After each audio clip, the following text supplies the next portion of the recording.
All right, let's talk about Palantir. For years, this company was just seen as a slow, kind of secretive government contractor. But something has radically changed.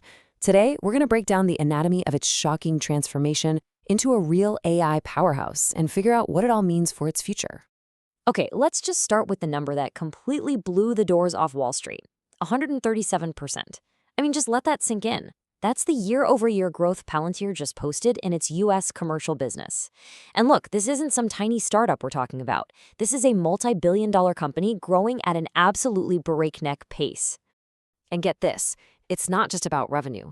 Their Rule of 40 score, that metric that combines growth rate and profit margin, well, it hit an incredible 127%. Now, to put that in perspective for you, a score above 40 is considered the hallmark of a healthy, totally elite software company. Palantir didn't just beat it, they tripled it. So the big question is, how on earth did this happen? Right? This wasn't some slow, gradual shift. No, this was a complete, fundamental reinvention of their entire business model. This is the story of how Palantir found a whole new gear and just slammed its foot on the accelerator. Okay, now take a look at these numbers. What's absolutely wild here is just the sheer scale of this acceleration. Total revenue, they're guiding it to jump from about 4.5 to over $7 billion. But seriously, look at that US commercial line. They expect to more than double that business. Again, this year, they're smack in the middle of a true super cycle. That kind of growth, it just doesn't happen by accident. It's the result of a very deliberate, very strategic shift in how they operate, how they sell, and what they sell. So let's dive in and look at the engine that's actually driving these incredible numbers. And this really illustrates their new structure perfectly. The best way to think about it is like three distinct operating systems working together. First, you've got the government business. That's their traditional defensive moat, right? Super stable. Then you have the commercial business, which is now the absolute growth engine. But the real magic, the secret sauce, is that third piece, AIP, their artificial intelligence platform. It's the layer that came in and just supercharged everything else. So how exactly did AIP change the game? Well, it was all about this bootcamp effect. Think about it. Instead of a boring, old-school sales pitch, they started inviting potential customers to a 5-day workshop.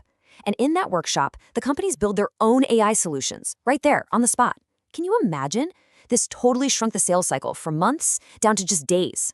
The result? Over $180 million plus deals in a single quarter. Just wow. And here's the real kicker. They're doing all of this profitably. We're talking about a 41% GAAP operating margin. Now, for those who don't know, that's a standard, no-nonsense measure of profitability. It proves this isn't just growth for the sake of growth. They've hit that sweet spot. It's called operating leverage, where profits actually scale up even faster than their revenue. Palantir isn't just a story stock fueled by hype anymore. Nope, it is a real, honest-to-goodness cash flow machine. Okay, so all of this incredible performance has, of course, led to a massive debate. With the stock price just soaring, pretty much everyone is asking the exact same billion-dollar question. And really, this is the central conflict for any investor looking at Palantir today, isn't it?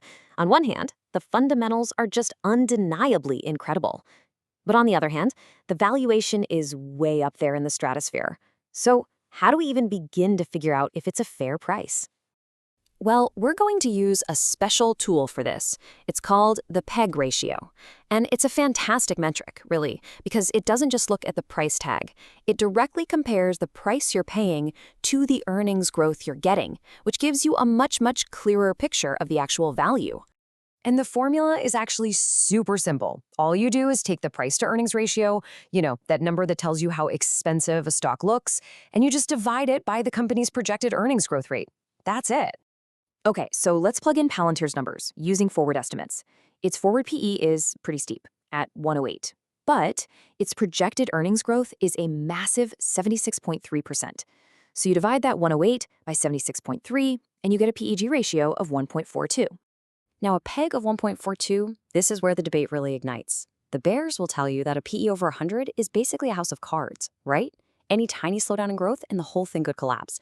But the bulls, they argue that for a best-in-class AI company, 1.42 is actually pretty healthy.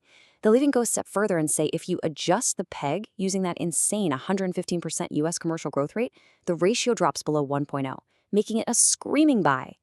So you've got two very compelling arguments, right? So how might a strategic investor actually navigate this whole thing? Instead of just, hitting buy or sell, let's look at a potential playbook for managing this volatility and targeting a very specific price. And that brings us to this fascinating number, $100.72. Why that specific number? Well, that is the exact stock price where Palantir's PEG ratio would equal a perfect 1.0, a level that a lot of investors consider fair value for a high-growth stock like this. So, okay, how could an investor actually use this price target? Well, one strategy involves using options. Let's look at a conservative play. You could agree to buy the stock at that $100 fair value price sometime in the future. In return for making that promise, you get paid a nice fee right now, today. So you either just keep that fee for waiting, or you get to buy the stock at the exact price you wanted all along. Now, there's a more aggressive version too. You could make that same promise, but at a higher price, say $115. That pays you more income today, but it obviously comes with a bit more risk. And for all of you who watch the charts, $130 is the key level. That's the battleground. For a long time, it was a major ceiling for the stock, and now it's trying to become the new floor. But if the price breaks below that level, watch out. It could open a trapdoor and fall pretty quickly right towards that $100 target we just talked about. So, okay, we've looked at the explosive growth, the totally innovative sales model, and the sky-high valuation. It all brings us to the final fundamental question. What is Palantir really? I think this quote just captures their unique position perfectly.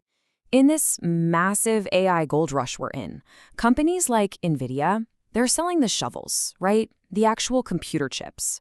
But Palantir, they're selling the map.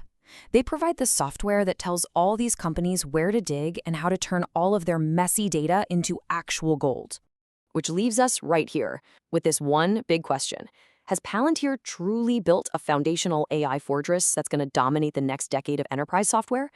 Or is this incredible run just a financial facade, something built on hype that just can't possibly be sustained?